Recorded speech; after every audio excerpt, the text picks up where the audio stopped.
Nihanap na ba imong pananaw? Diabetic Complications Part 3. Ang komplikasyon sa diabetes nga gipasagdan ra kadugayan mohanap ang mata ug makabuta.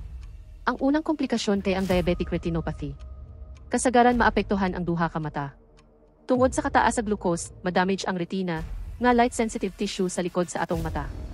Mucose na siya og microaneurysm sa ugat sa retina sa atong mata. Kadugayan na ay mubuto na microaneurysm nga mucose og bleeding. Tungod kay damage na ang ugat sa mata, magtawag ang retina og signal para muhimo og bag-o nga ugat nga gitawag nato og neovascularization. Fragile ni siya nga ugat og mubuto ra gihapon den magbleeding na sad.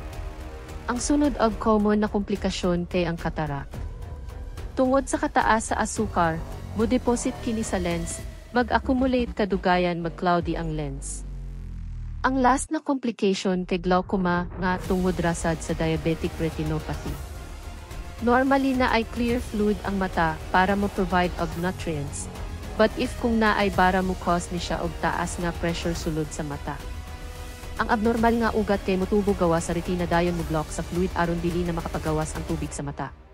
Tungod ani kusog na kaayo og pressure sulod sa mata nga makadamage sa optic nerve og kadugayan mabuta na ang pasyente.